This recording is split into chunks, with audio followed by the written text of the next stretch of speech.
What episode is this? 128. 128? Okay. 28. Wait, no, 128. Damn it, fucking damn it. Shit. So 128. Yeah, 128. that helped so much. Thank you. So let's see. Sean, Ryan, Skylar, and Tyler do a podcast called The Shoot Show. Yeah, I bet you guys were in a lot of shoots. Oh yeah. It must be a really good show. A really, really good show. Must have at least, 8 fans? What do virgins like to advertise? What's a virgin advertising demographic? Oh, do you guys kiss each other's hands? As Don Rickles would say, you hockey pucks. Nah, it's just a bunch of dumb names too. A bunch of idiots. Quote Raven, nevermore. I'm buff, I'm the stuff, and the girls just can't get enough. And I'm always in a shoot. Tyler and Skylar, you fucking suck. But Ryan and Sean are great. And that's a shoot. Yeah. All right, everybody, welcome back to the Shoot Show. This is episode 128. We're going to talk about a wild night in Tulsa, Oklahoma. I'm Skylar Black. I almost forgot to introduce everybody. I'm Skylar. With me, we have the dank possum, Ryan Clare. Is this how you were conceived? A weird night in Oklahoma? Oh wait, you're not even from Oklahoma. No, I wasn't even born Damn in it, Oklahoma now. All crumbled to hell. But I was in Illinois at this time. okay. Well, okay, you're safe on that. Well, that's good because you're older than 1997 anyway. That would have been just a really weird childhood memory. But yeah, I'm glad to be here. I'm glad to be on this weird path to where we're going. Big payoff in a few weeks, and I'm excited for it. Also, we have Double T, Tyler Tubes. How'd you like your second week in Oklahoma? It smells. That's his only. What the fuck did you just say? Oh my goodness. Stuck in Oklahoma. It's You're not wrong. I know, I felt bad for those wrestlers when I noticed this Raw was in Tulsa. I was like, damn, they had to chill in Oklahoma for a week. I think Oklahoma's fine, sucks. especially now with their. Not in 1997. But I mean, no, it's a beautiful state for most. If you for the see a most picture part. of downtown OKC in 1997 and 2 years ago, you'll feel Okay, well, admittedly, mid '90s Oklahoma City wasn't the happiest place on earth. There was some things going on, but for the most part, Oklahoma is a state, varied countryside, except for the Panhandle. It's a nice country. There's a lot of things to do. I feel like Tulsa had some good times in 1997. Yeah, I'm sure Tulsa had some good things. I agree. But yeah, man, we're there for WWF Raw is War, and we're barreling along through history in 1997. We've seen the formation of DX. We've got the Young Guns. New Age Outlaws. Not the Young Guns. Good God, great movie. Wow. New Age Outlaws. We're seeing some great Nation of Domination. The entire company is the Warriors Crazy, the Road Warriors, and it really tag team crazy in general. The Godwins are getting a lot of shine. So it's just a lot of things happening, a lot of times, a lot of paths that are going to converge coming up. And you can't forget about the big HBK Bret Hart stuff going on. And Stone Cold, good God. It's a lot of build up for Survivor Series, and I keep asking myself, I'm like, this is another team of 4? Wow, this Survivor Series is going to be a pretty stacked event, I would think. There's just stables everywhere. Yeah, we're getting. I guess we'll find that out later. Well, and like you were saying, I mean, this is October 27th, 1997, Monday Night Raw. We are working. This is part 4 of our path on our way to Survivor Series 97. We've got one more Raw to watch, and then it's time for the event. Mm-hmm. Oh, that's right. I thought there were 2 for some reason. We're right around the corner. Oh, yeah, we're almost there, finally. We've been in 97 for almost 2 months. Recent memory. Between Bad Blood and this. We've been hanging out. I'm getting a Furby for Christmas. Yep. We've been having, powering the DeLorean or whatever. We just got JR and Vince this week. No King They blame it on, I guess he's sad about a World Series loss or something, but I doubt that. Aw. They try to play it off as some sports loss that he's contending with, which would be a shitty thing. Oh yeah. Can you imagine like calling your boss and be like, "Yeah, this sports team lost. I'm not flying out to." Okay. I mean, he was there last week? Was he just at his hotel room hanging out? Yeah. Just real sad. Who knows what the king what was going on that day? Well, it doesn't mean we won't see him tonight. But who we do see to kick off is the Nation of Domination. Rocky has a big R on his shirt. I thought that was funny. I wonder if the R was for Rock. Yeah, he's got Rocky. Team Rocket shirt. The R is for Rocky. Oh, yeah. But as we know, the nation is hot over the vandalism last week. We get a quick flashback of the vandalism. I noticed they kind of glossed over the big watermelon that was spray painted. I noticed they left that one off. Yeah, the big lipped cartoon character standing next to it. So, but yeah, I mean, you know, Ron is out there. Farouk is out there because he wants to axe somebody. Why? Nobody is axing anybody. What's going on? A lot of axing going on. And there's a lot of axing going on. This whole racism angle is greasy. Like, it's not It's just fun. So bad. I was uncomfortable. Yeah. Well, I think what made me most uncomfortable is the gratuitous cuts to the crowd where they'd show some pissed off frat boy wearing his what are they called? Letters, sigils, jersey. No, the fraternity, the Greek characters. I don't know. It seems like there's a snappy little. You're wearing your icons. You're wearing your little symbols today, aren't you? Or I don't know. Yeah, you're in the right crowd to ask a fraternity-related question. Yeah, none of us were able to afford those. Didn't go to college. You went to college, didn't you? There was one sign though that said, "The stunner knows no color." That's Austin. nice. It's a progressive message in 1997. That is an equal opportunity employer, that stunner. And, is that utopian or dystopian as the concept? Like, whether you're white or black, Stone Cold is going to get you. Yeah, and he's made it clear. Like, this ain't no color thing. It's about whooping your ass.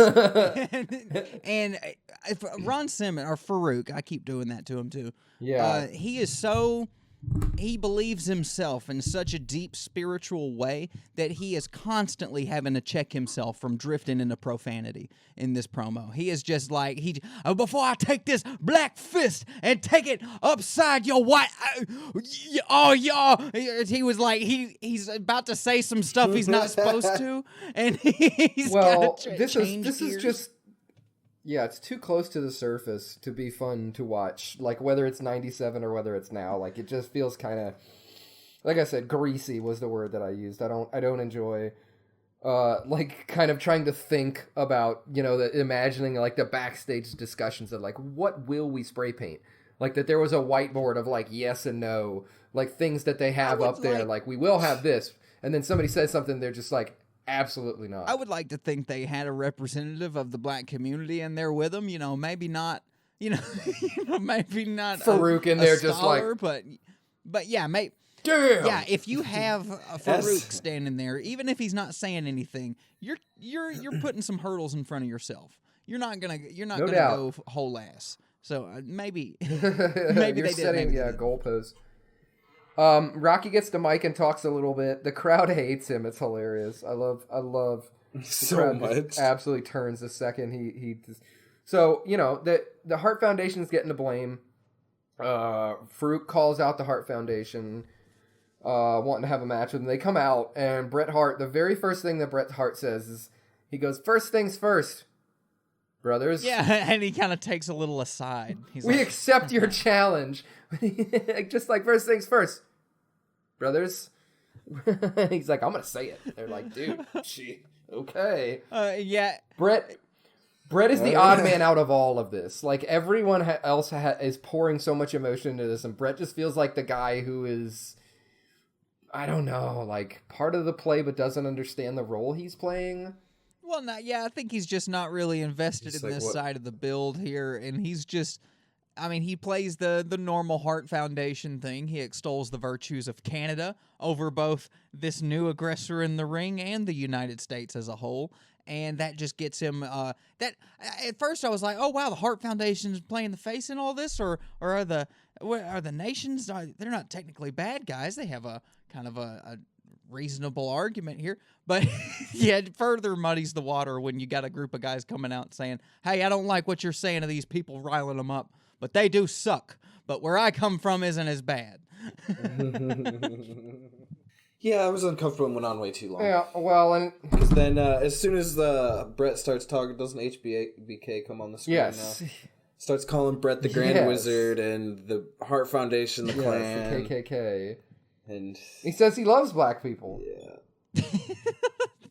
But what gets everybody, they go to Trips, and this is what gets everybody angry is Triple H says he heard the Hart Foundation used the N-word. Yes. That was it. And it is literally like, that is the sound of a starter's pistol to all of the nation who just empty the ring and head straight up the ramp to go after the Hart Foundation. Like, that is all it took.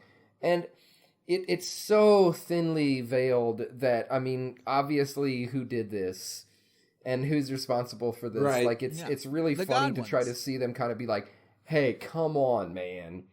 Hart Foundation wouldn't do something like, man, that, like, Hart Foundation, yeah, it's silly, but it's also mixed with, like, racism, which kind of makes it hard to laugh at. It's kind of like, haha, oh. Because it's like, oh, yeah. I really hate HBK's cool guy mid-90s shades here. They're real upsetting. They're real, like, mall on a Saturday kind of sunglasses. Really fucking with me.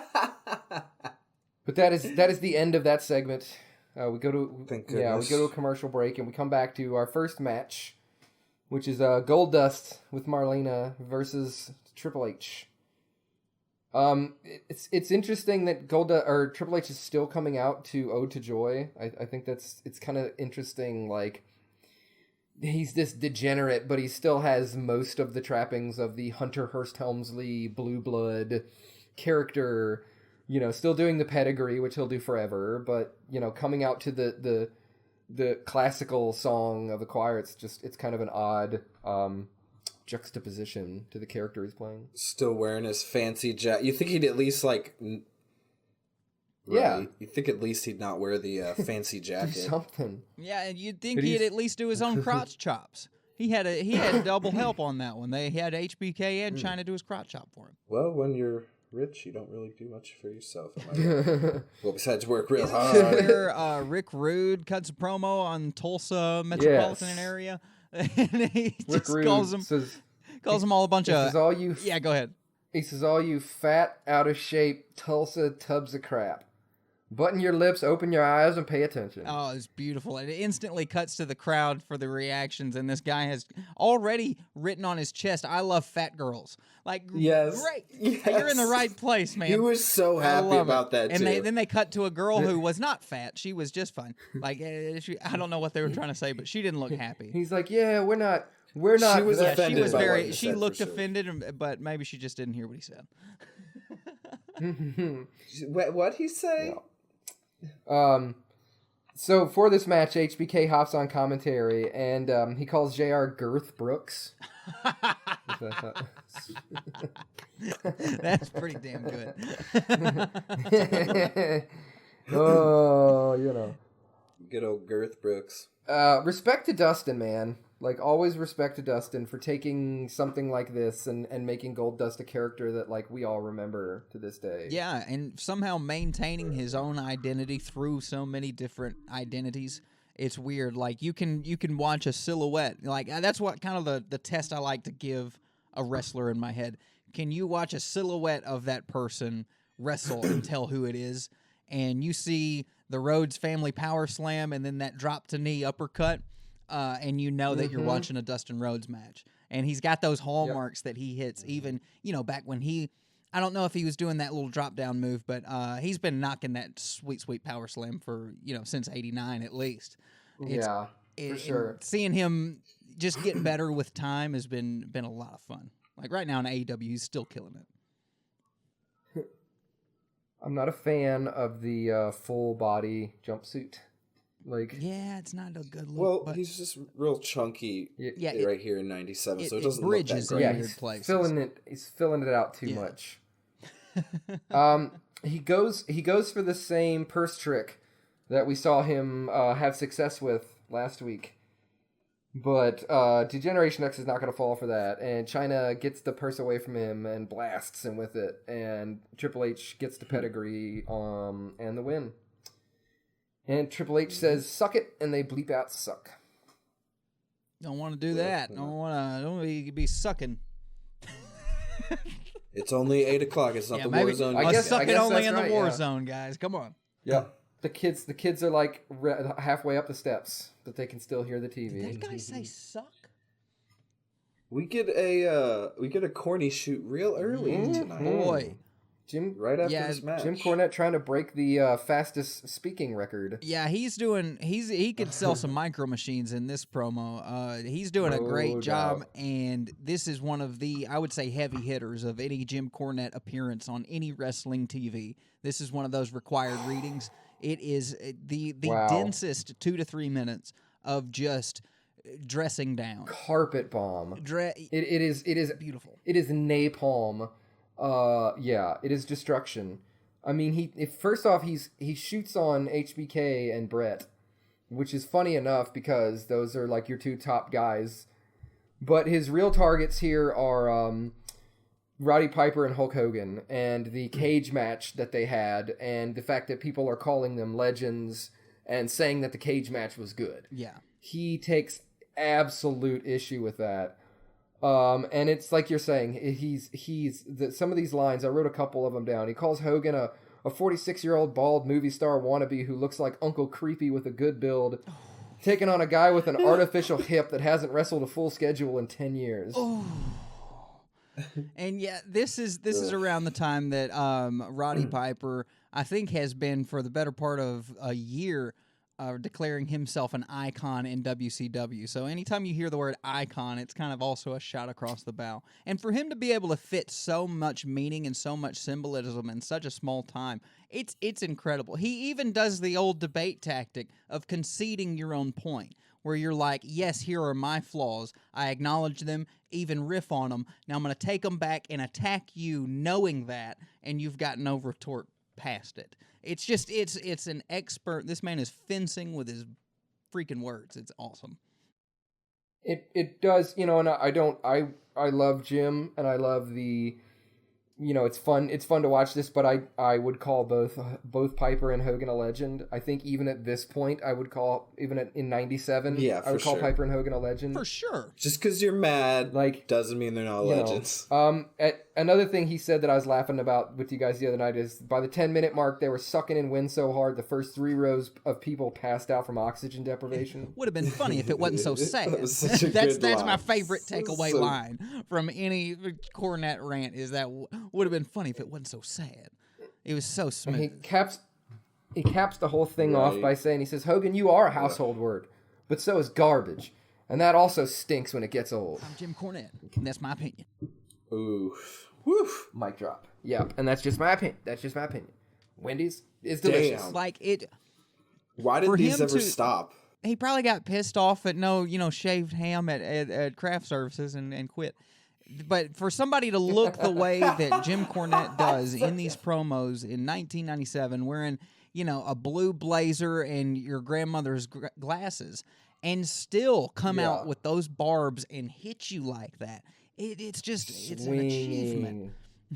You should be always immortalized by these. And again, it's like I was saying, it really speaks to how serious they took the Monday Night Wars, that they're opting to spend this time talking shit about WCW rather than showing wrestling on their wrestling show. Yeah. I enjoyed this. I love Jim Cornette. And this isn't a very long segment, but you could have had a wrestling match on your wrestling show. And instead you chose to talk about how shitty this other wrestling show is that was probably showing a wrestling match at that exact moment. Oh, man, nothing sells like a feud. People tune in. Oh, no, they weren't. Hogan was in the ring being like, dude, because brother. Even in the old radio days, people got their best ratings from getting in fights with other DJs and other shows and other stations. Like that's what sells, man. Yeah. Conflict and feuding. It's like nothing else, and it's fun. Well, what doesn't sell? Lets people pick a side and feel like they're part of something. What doesn't sell is a segment about Oklahoma legends. Oh, stop it! Hey. This was something. Did you write these legends down? I did. I wrote down every single one of them. This is something that happened earlier in the day. So, I mean, obviously you get JR first. That's fun. They could have capped it off right. Yay. Yeah, they could have capped it off right there. After that, Skylar, I'll let you take it since it's your spot. We get Bill Watts, JR's mentor. Cowboy. We get the Briscoe brothers. Jerry and Jack Briscoe, the greatest tag team of our time. And then we get the super duper legendary Danny Hodge. Danny Hodge. JR calls him the greatest wrestler this country has ever produced. Yes. Like, this dude, I have never heard of this guy. You never, maybe it's because I'm from Oklahoma, but yeah, I've heard of this Not dude. even once. Even one of my friends has a story about meeting this dude way back in the day and just like hurting his hand from shaking it. Damn, there's an Oklahoma episode. Right, story. Oh my God, this man is 88 years old, still kicking, still with us, Danny Hodge. And in the year 2013, he went to the Oklahoma House of Representatives and crushed an apple with one hand. There's a picture of him standing right there in the court, and he's got a little wastebasket under his hand, and he is squeezing the shit out of this Red Delicious. It's a steady stream of juice. To what end? So to try and get his license back or something? Like, shit, he's just coming as like, I'm here to show you what a real Oklahoma boy can do. Slam, motherfucker. Give me my driver's license back. Yeah, damn it. I win another 10 acres, right? I can't believe you never heard of Danny Hodge at all. That's crazy. Where's my not Indian? Even a little bit. Yeah. Ryan, have you heard of Danny Hodge? I have heard the name, but I could not tell you anything about them. I have heard the name. The same. Given. He might have. No, he's never heard of him either. Yeah, and I'm pretty horrible about having entire, just spans of time in wrestling history that I have no clue about. So it's not surprising. But Skylar, I guess I'll say, just go ahead and hit us with like your top 5 Danny Hodge matches. Danny Hodge, and we'll okay. Was his? Let me guess. Hold on. His picture was the one. His picture was the one in black and white, and he was like this. Wow, your go-to thing. Wow. Was he like that? Yeah, no, he wrestled in like the fucking 30s and 40s and shit. Oh, hold on, let me go watch those old network episodes. Back when the championship belts were real tiny. Irish whip into the turnbuckle. Oh, he's down for 3. It's a suplex. He'll never recover. That was back when like getting whipped into the turnbuckle was enough to get a 3 count. Like, my God, they stretching him out of here. Oh, it's a drop toe hold. Sorry, I know a little bit more wrestling history than you guys. That's all I gotta say. Anyways, match number 2. Well, Owen Hart versus Ahmed Johnson. That's good stuff. Good stuff. It blows my mind that they're showing replays of Owen Hart breaking Austin's neck. Yeah, like I was pointing it out that it's in his damn Titantron. Now we got guys tweeting, "I'm so sorry, I'm out of gym." And back in the day, they were putting your neck getting broke in their first visual of the night. Like, this is how we introduce ourselves to the crowd. We put ourselves breaking necks. I like it. That's wrestling. So. Yeah, Owen Hart and Ahmed Johnson. Is it just me, or is Ahmed the most glittering motherfucker you have ever seen? Why? So glittering. Why is he so I don't understand. It's wet? Like some of these guys are dumping water, and he's just like, I got dishwasher detergent I'm putting on myself. I was gonna say, it's like he put something to where the water doesn't stick to him, but it's still there. But it's weird. See, and I've learned that that's a point of contention in the back. What you coat yourself with, it really affects the other wrestler. And Randy Savage, I know that Andre didn't like Randy Savage because of his baby oil habits. And maybe that's part of why Ahmed Johnson had so much heat backstage. He got all glittery. It's like, damn it, yeah, I had this Ahmed Johnson look like I got a lap dance and my wife isn't going to talk to me. I don't know. After some of the stories you told us Ahmed has told, I feel like maybe it's not just No, it couldn't help, though. It definitely couldn't help. It is, yeah. Like, I like that they're all doing, like, water and stuff, and, like, Ahmed Johnson's covering himself in Pop Rocks and Coke. Just, y'all dumb as hell. Like, this week was payday.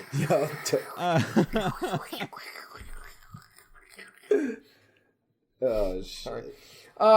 not a terrible match. I mean, Ahmed Johnson's kind of doing his best to play the role of just a big, unstoppable guy. They brawl outside at a certain point, and there's a kind of trope that I think is funny, which is when the dumbass, mark-ass wrestling fans go for a high five at, like, the worst possible time. Like, when people are about to, like, pile drive somebody on the ramp, and there's, like, some idiots, like, like, high five. Like, dude, put your hand down. It's not the right time. Like Owen's gonna reach over and be like, yeah. But you never know. You never know. What if Triple H puts a guy in a pedigree position and he takes that moment to look around and this guy's presenting his fist to bump and that guy gets the fucking Triple H maybe. The fist bump from outer space, dude. You Ahmed can coast Johnson, off that fist bump. The best you're gonna get is perhaps like you're getting yourself Pearl River plunged. Yeah. And nobody wants that. Pearl River. Ahmed rips the Canadian flag down and just kind of kicks it around a little bit. Why I don't know. It's like the third week in a row. Like, why is it okay to just completely disrespect the Canadian flag? Well, what have they ever done to the atrocities they're preparing to commit in Canada? That's true. Jeez. It's on brand. So yeah, the ref just straight up watches Owen low blow Ahmed. He kind of turns around. Ahmed is between the ref and Owen just like shovel foot kicks Ahmed in the rocks. And like that sucks. And then the Nation comes out. And there's a point where it sounds like Ahmed yells, something motherfucking. But then Stone Cold hits the ring and does what he has been doing recently, which is just blasting people with stunners. Making sure Owen's champion for Survivor Series. That's right, and he does. He hits Ahmed with a great stunner and gives Ahmed the DQ win to keep the belt on Owen as we continue towards Survivor Series.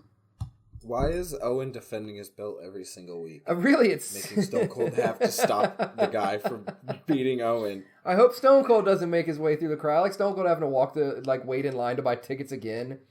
These assholes! God damn it! Assholes in Tulsa. It's cold as hell out here. I'm trying to stun a damn bastard. October 27th. Nah, I bet it's still pretty warm. What would you know about Oklahoma? Oh God, karate fighters. But there was no winner, right? Like, there was a DQ. Yeah, ref DQs everyone. Yeah, DQ. Yep, DQ for Ahmed. So Owen loses, but he doesn't lose his belt. We get a preview for a Double J interview later. Wow, stick around for that. Yes. Exciting times. I bet he's gonna wrestle since they pay him to wrestle and. He talked last week, so he'll probably wrestle this time. That'd be pretty cool. Yeah, I think he's a wrestler sometimes. The next thing in my notes are karate fighters. Oh Lord, here we go. Ryan, listen, I wasn't even gonna make a big deal out of it, but they did. They did. Whoa, I was gonna say they did, so you. I know. That's what I was like. They're calling attention back to it, to spite Ryan. Listen, Karate Fighters is a great product. In 1997, they knew what they had. They were sitting on gold. So obviously, Milton Bradley being the principal sponsor of Survivor Series. Yes, Tyler's demonstrating the frenetic motion that it takes to actually be a karate fighter. You take your hands and you just sling them. But they've put together a whole tournament, and we've missed whole bracket so much. tournament. How did we miss all of this? Oh wait, no, this is the first. No, this was the beginning. This is the very first one. This is Jerry the King Lawler versus Brian Christopher. No relation. Yeah, I need Jack to come explain brackets to me because I didn't understand it. But the first one up is the King versus Brian Christopher, and I mean I'm just all about this because I mean we've got you got your talent, you got your.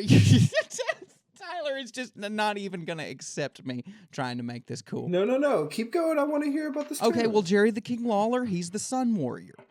And, Brian, I didn't write Brian Christopher was the Sun Warrior. Thank you. That was, what's the other one? Did you write the other one down? No. I thought I was going to be able to. Oh, it's Razor Jaw. Razor Jaw. The King is Razor Jaw.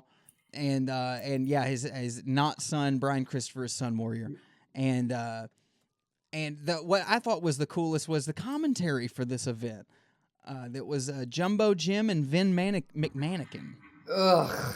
Yeah. Which one was Bruce Pritchard? I don't know who the played other guy Jumbo was. Jim, and actually a very passing JR. Like I buy it. But is that damn Kevin Dunn? Is Vince McMannequin? I could not tell who it was. I think and that's Kevin. Dunn. I did not want to back this up and have to watch it any more than I did. You don't get teeth like that just anywhere. I'm pretty sure that's Kevin Dunn.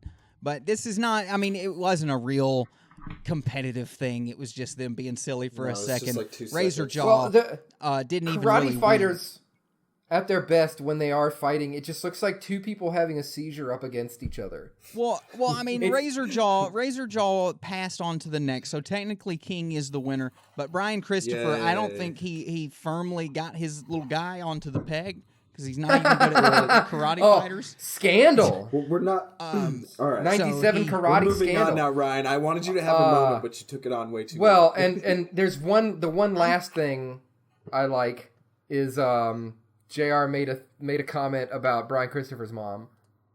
Oh shit! What did he say about his mom?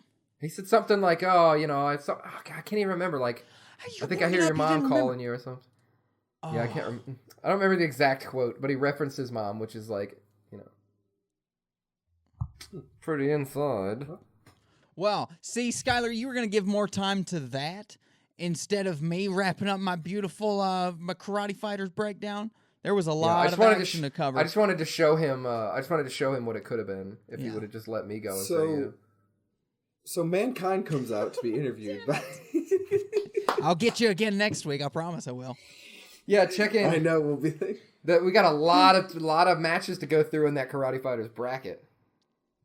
yeah, we won't make it all though because we'll be done in a couple weeks. Oh, it's my pick coming up. Mankind comes out to talk about what Kane had done to him last week. Yep. Well, not him. What he did to Dude Love. Yep. Different people. Kane killed Dude Love. Yeah, Dude Love. Mankind said Dude Love just wanted to make people smile. Wanted people to have fun when he came out, and Kane destroyed that. That's right. Poor and Mankind. this Paul Bearer as well. He takes her out because Mankind and Paul Bearer have a history of Dude Love and whatnot. So he says that he and Paul had an understanding that I guess they were going to leave each other alone. He thought, yes. Yeah. But it's kind of now a secondary because he's saying, well, if Kane's going to make Undertaker's life a living hell, I'm going to make his life a living hell. And he wants to have a match. But old Iron Jaw himself comes out, Sergeant Slaughter, who is one of the most ridiculous looking people. I mean, it looks like if you asked a kid to draw a person, like, just ridiculous. He really does look like something out of a G.I. Joe cartoon, which works in his favor. Yeah, his proportions are confusing. You can't really focus on one area of him at once, or it'll really you'll spend too much time on it for sure. His gravelly ass voice says that he wouldn't sanction a match like that. It's too dangerous. Yeah, too unstable. Too dangerous. Too unstable. Which is kind of weird. And you got people like Stone Cold having matches, but Mankind's too unstable. Yeah, they just let him keep popping in and out as he pleases, in and out of the crowd. Mankind he sells T-shirts. Mankind humorously says, "I said, well, would it help anything? What if I said please?" Yeah, we got a child burn victim who just came and ripped the door off of a cage a few weeks ago. But yeah, this is the guy to worry about. It would have been great if after he said please, Sergeant Slaughter was like, okay, okay. But he's not. He's not going to sanction the match. And it's like at this point, nope. I think we all know where this is going. You're not going to sanction. You're not going to sanction a match for Mankind. Well, he's just going to leave. You are now an obstacle in his way. Yeah, he somehow fits those fingers into that tiny Sergeant Slaughter mouth. tiny little, petite little Sergeant Slaughter mouth. I've often wondered, like, I know he did some, like, how often was he like tucking them? Was the fingers always going into the mouth, or was he tucking them? Like, was he kind of tucking them on? I don't know. I always assumed they went in and it grossed me out. Yeah, they go in. They go in. It's supposed to be uncomfortable. Because I know that's what common courtesy. He covers. What's supposed to be, but is he actually putting the glove in there? And when he was in Mr. Socko era, he made it uncomfortable. He used the same nasty sock for a long, long time. I hate that. I don't. Yeah. He wasn't gonna go out and buy new packages every week. That's just. I believe Triple H told a story about seeing that sock on his foot on an airplane. No, I'd be so mad. Yeah, it was. Yeah, no, that's true. Triple H had said on that same thing that he had seen Mick Foley travel internationally with his clothes balled up under his arm. Yeah. Could you imagine? He just has it all like wrapped in the mask, and he tightens the mask real fast. with your like small pocket knife and pack of cigarettes you plan to smoke. The 90s were a magical time. 80s and 90s. Get an action figure commercial here for the little WWF brawler guys that like 8 of those. What a weird concept for there just to be a little action figure ring, and Stone Cold walks up and has his own action figure like at the ready in his back pocket. Like, I never go anywhere without my little Steve. I'm ready for anything. And he's you want to meet Tiny? Keep that thing on me. You want to meet Tiny Steve? Fucking thing on me. For his hypothetical arguments with Vince. Little punk. Yeah. God, it's fun. It's good times. Then we get a Shamrock Hitman package. Right. But then after that, we go into the war zone. Oh my God! Is it time? Yeah, you notice. You know it is. Yeah, it closes out like as a whole program. The old school logo goes away, and nothing is familiar anymore. Yeah. I've got to sneak back downstairs. And yeah, then we get a Ken Shamrock versus Bret Hart match, which honestly is probably the longest match that we have seen in any of these Raws, because they're usually getting interrupted so quickly. Yeah. There's a great moment at the start. Vince McMahon sees a sign and calls it out that says JR rocks. And JR kind of real quickly quips, "Hey, my cousin's got the tickets." Nice.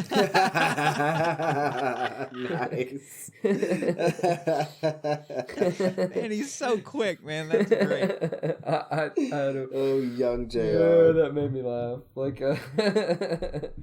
good old JR, man. So yeah, this is where I think at the beginning of this match or somewhere around it, I think it was after the Warzone intro, is where they mention that Jerry the King Lawler's not there because of baseball reasons. How do you get to skip work because of that? Like, that's the kind of thing you don't, like, yeah, that's like a Seinfeld episode or something. Baseball reasons? Like, I don't know. But yeah, like I said, I thought this was a really good match. Shamrock is really, until Kurt Angle came along, maybe not even Kurt Angle, but just like, as far as people who made a transition from MMA to wrestling, Ken Shamrock is one of my favorites, and one of the guys who I really legitimately believed was like a crazy, intense bastard back in the day. Right. Yeah. Like, oh, yeah. He didn't feel like a guy who showed up to be like, yeah, I'm a wrestler. He showed up to just be like, oh, I'm trying to kill everybody. Like, he brought that same intensity, and he definitely was believable as a guy who just was an MMA fighter who became a wrestler. Like, I have a soft spot for him from back in the day. Best belly to bellies in the business. Definitely. Oh, they look like they take the wind out of you. And it's great. Like, towards the end of this match, they do a great kind of setup to a ref bump where Bret Hart is just about to get Ken into the sharpshooter, and Ken is able to reverse the sharpshooter into an ankle lock. But as he does that, they kind of bonk the referee and knock him out. And, like, that was a really cool little 1, 2, 3 to, believable set there. And Bret's tapping like a motherfucker.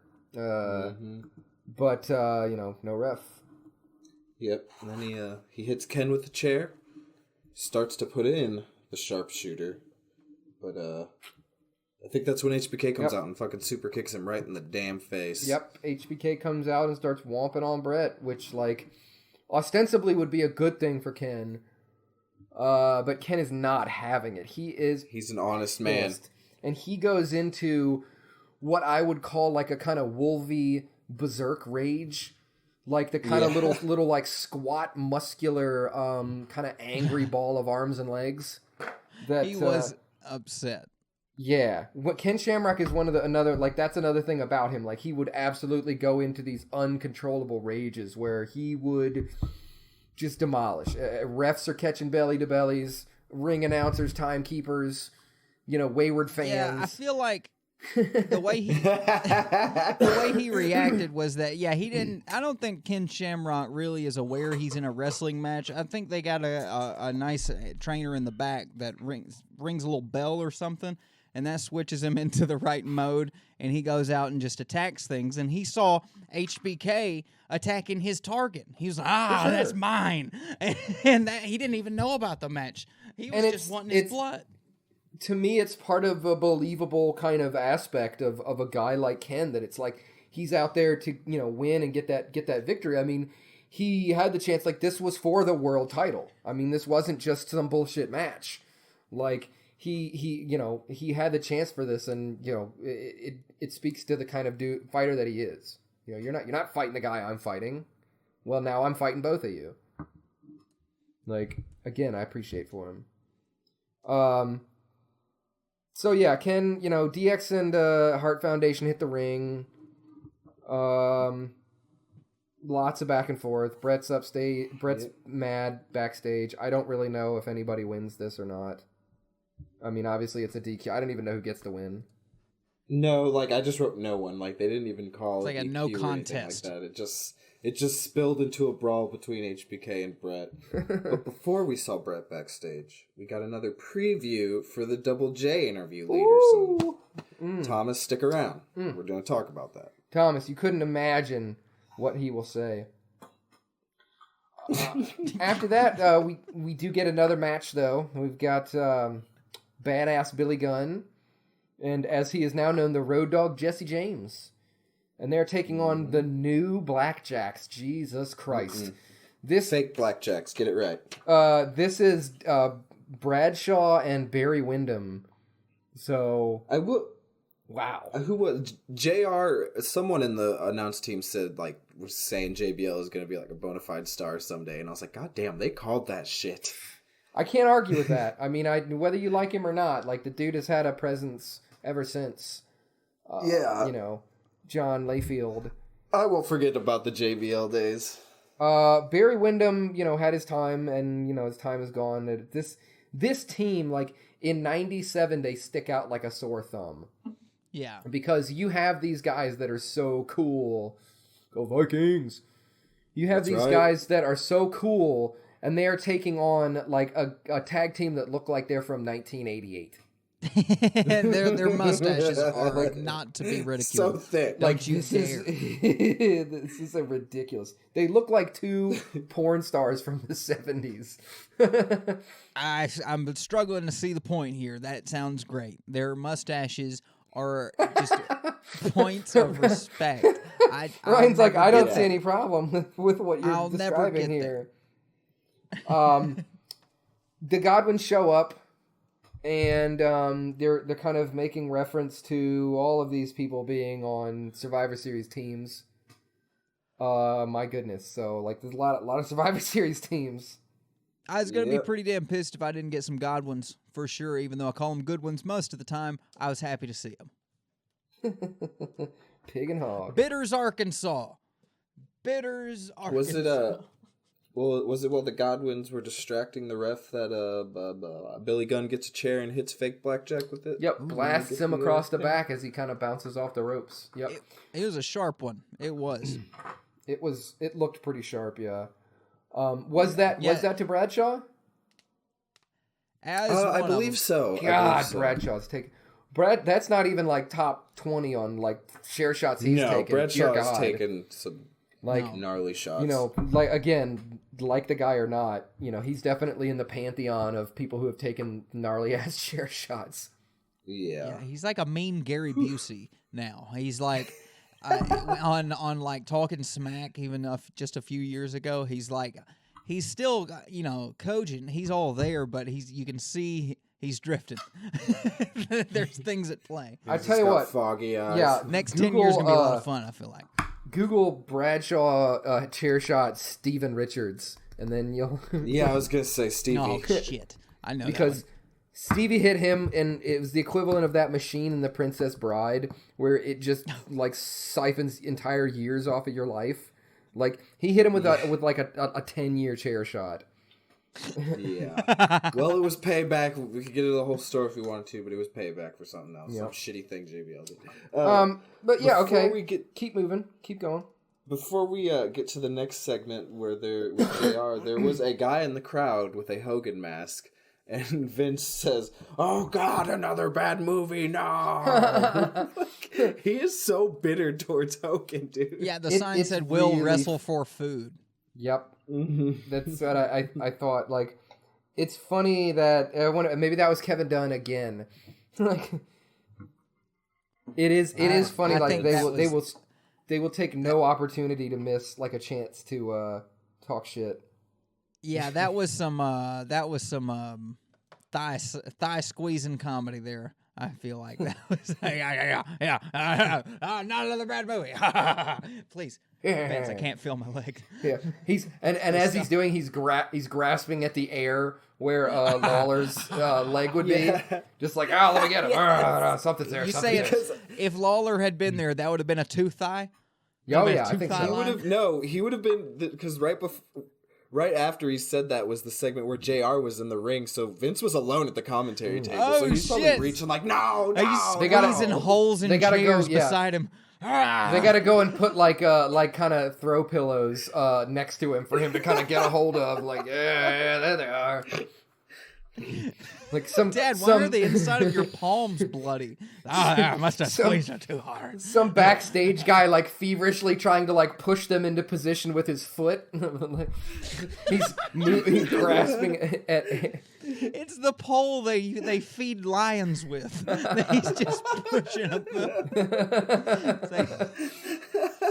I love that. That's just been established in the shoot show universe that Vince is just a thigh squeezer extraordinaire. It's just squeezing them thighs. He squeezes his legs when he's laughing really hard. Other people's thighs. Just all like bruised up. It looks like you fought like in a UFC fight or something. It looks like you fought George St. Pierre. You were training in jiu-jitsu where they slap your legs. It's amazing King is still wrestling to this day. The deep vein thrombosis on his left thigh from sitting there next to Vince. Yeah, Vince is just like human compression sock. I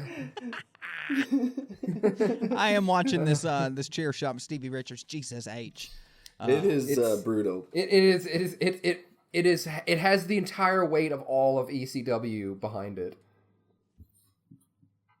So, and then Blue Meanie gets to get that nice DDT right after. Nice. We get Kane and Paul Bearer coming out to meet JR, as you said. They show a still before this of Kane and Paul Bearer, and Paul Bearer has a look on his face like so weird. He just got accused of being the guy who shit in the tub. And there's a lot. It's pretty messed up. There's no kind of build to a crescendo with Paul Bearer. Like, you literally start out, he is screaming at like the murderer reveal level of volume. And now we go to Paul Bearer. It's Jesus Christ! Somebody like turn on their Halloween decorations. Let's say it sounds like people fucking on top of a theremin or something. Like it's there is the waver. That's exactly it's theremin like. How does he do it? It was very It is. There's no. It's just right out of the gate. He is screaming at the top volume that he is going to reach, and he maintains it throughout. And that's a Paul Bearer promo, man. Like, that's what you get. I don't even remember what he says, but he's mad. I think he says no to mankind or something. I don't know. I didn't write it down either. It said some shit to Undertaker. I got kicked out of the city. Well, he really doesn't. He's not near as sing-song in this one as he would come to be. Oh yeah, no, I think it's the urn that turned him sing-songy. Yeah, this one, but you're right. He does come out at full intensity because he's asked point blank, how do you feel about, what all the stuff that's gone on here tonight? And he's got a lot of feelings. What does Kane have to do to get his message across? I remember he instantly threatened JR, and I didn't appreciate that. That's an Oklahoma boy. You don't threaten him. He's like, not in Tulsa, no sir. Back. Take a step back, you fat bastard. Paul Baird calling someone a fat bastard. He is the the thud of the WWE universe. Just a human meatball. Just could grab his legs come up and he just grabs them and rolls down. Paul Bear, Paul Bear. Human cannonball. This is really the first time, one of the first times that he's been able to kind of address the continuing assaults of Kane, and obviously this isn't going to stop. So that is what's being established here. Yeah, well, I figured until Undertaker, mans up and fights his brother. So the next up, we get at one of the kind of backstage locker room DX segments. Oh, jeez. Rick Rude is talking, but they just kind of pan around to the rest of them while they look disinterested. But this is the point where Triple H holds up a sign with an X on it as Shawn Michaels pulls his pants down. This was their response to the Hitman. And Shawn Michaels' ass is visible on no fewer than 18 occasions. In this brief, kind of, as the sign comes up and down, you almost see his ball sack. That's how high he jumps. It's ridiculous. There's way too much ass. And from 97, considering the things that they'll bleep blur out, just unblurred ass. Just full-on ass.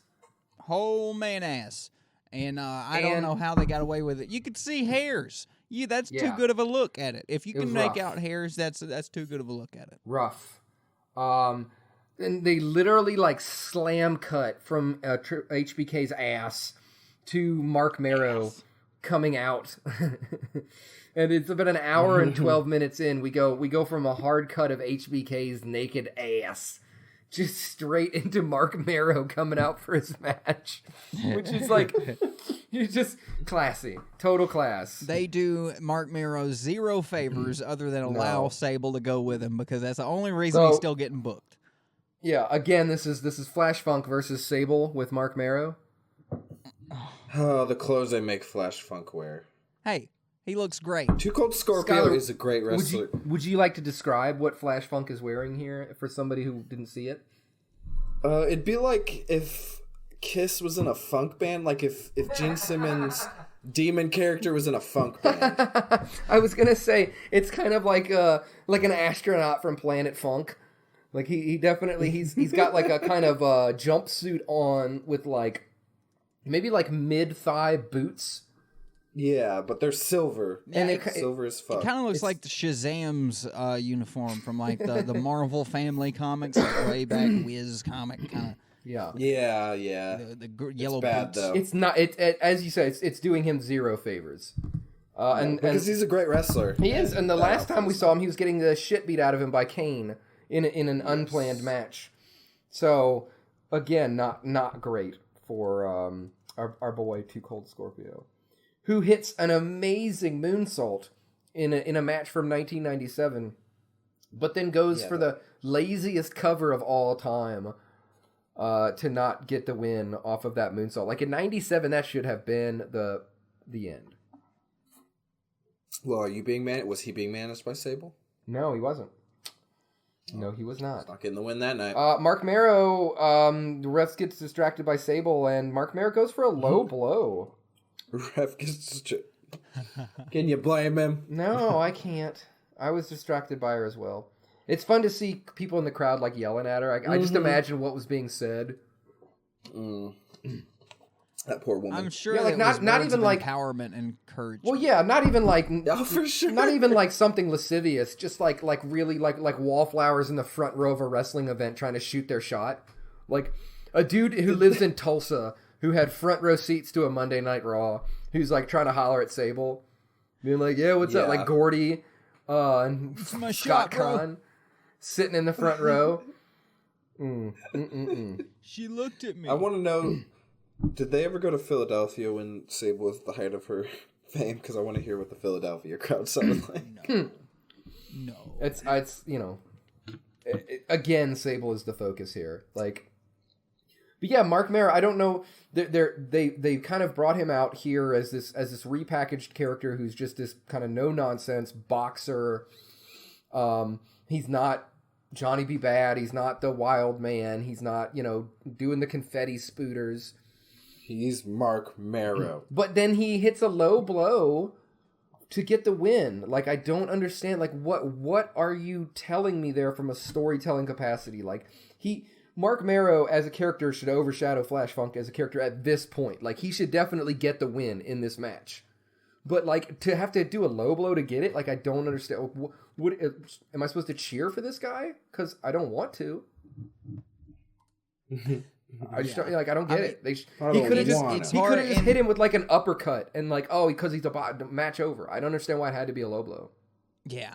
It's just confusing messaging with him. And historically, you pair your heel you want people to dislike with the pretty girl because they're like, that guy, damn it, I want that girl. I don't like this guy. But it's just a lot of weird things going for him, and probably why not a lot of people became huge Marc Mero fans, I guess.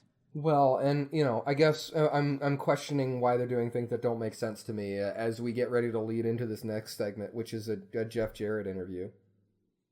Oh yes, here we go. Jesus. Been waiting all night. Skip. Double J's interview. What was the first question? Why did you leave? Well, he wanted to be Jeff. He wanted to be Jeff. Where'd you Not go? Double J. I miss you so. WCW gave him 0 opportunities. He wasn't a Bischoff boy, and that's basically the whole interview. Ryan's sending us pictures of Shawn Michaels' naked ass, which is not uncommon. That happens all the time, but usually I did it the other day. It is. He did it just. I did it the other day, so I can't say much. This to me, it's just like, who gives a shit? I don't give a shit. Who is this for? What fan is sitting there being like, what I would like to see on this wrestling show is a guy not wrestling and bad-mouthing another wrestling company. Exactly. It's terrible. And the overall thing of this is Jeff Jarrett trying to rationalize why he came crawling back to WWF as anything other than him coming crawling back to WWF, which is obviously what he did. He left to think, I can do way better, and he went to WCW, and then he came crawling back, and now this is 2 times he's had a chance to have a match, and he hasn't. And then he's going to go crawling back and help destroy it. Well, actually, no. Jeff Jarrett, that's unfair to Jeff Jarrett. He was not in the position to be like making those decisions. He was just in a bad spot. He would destroy his own company years later. It's fine. You mean that company that everyone's going to be watching on Tuesday this week? Yeah.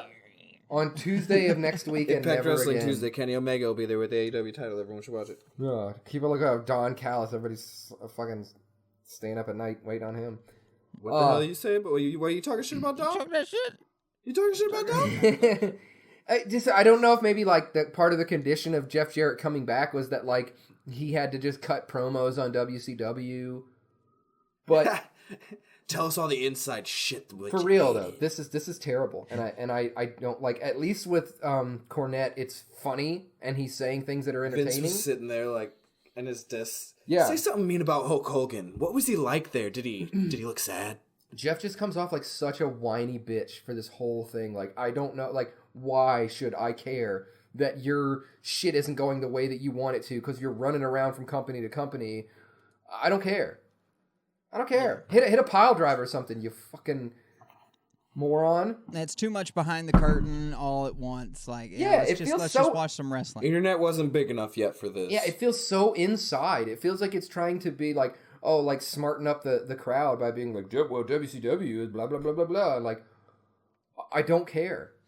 Like, I don't care. Yeah. Show me HBK's ass some more over this. Yeah. What I really want to see is Los Boricuas versus the Headbangers. Obviously. Why do they keep closing the show on this kind of stuff? What is happening? What, you don't love LOD? It was LOD versus Los Barucos. Was it? Yeah, the main event was LOD. Oh. Versus... yeah, that's true. I thought. Okay, you're right. Yeah, Okay, no. no. You're right. I just remember that hairy ass back and arms. That's all I saw. Well, that is Miguel Perez Jr., Hairy Boy number uno. Why have we seen him every week? He's awesome. He's yes. Definitely in my Hairy Boy pantheon. I'm gonna have a stable of just like super hirsute boys. It's him. It's Killian Dane. Oh yeah. It's George A-Train. A-Train. George the Animal Steel. That guy's yeah. So all right. Yeah, it's going down here. We got Los Boricuas, we got LOD, you got the Road Dogg and Billy Gunn that come out to watch, but really just to be childish. Yeah. They stole the hats from the Blackjacks earlier on in the evening and like used the ring post to kind of pop the tops off of the hat and are just wearing like just a cowboy hat brim. Yeah, they're like DX Light. They're wearing it around their necks like French minstrels, and I think that's hilarious. I love it. I think they should have kept on doing it for always. Just constantly wearing those hats forever. It is, and they come out with the hats on, and then they proceed to snag LOD's shoulder pads, and they put those on too. So they kind of look like when you're about halfway through a role-playing game and you're just wearing stuff, not because it looks good, but just because, the stats. Yeah. So their outfit's all mismatched, but like their strength is maxed out now. Yeah. They have gotten 0 set bonuses, but the critical strike bonus is worth it. Yeah, 100%. This is a mess. Road Dogg trips Miguel Perez. LOD gets the win, and just all hell breaks loose. And yeah. I don't know if there's going to be like 17 teams in Survivor Series, but it feels like they are dripping with teams of 4. Because you've got a team that's going to be, I think, the Headbangers, and it's going to be like the Headbangers and LOD are a team.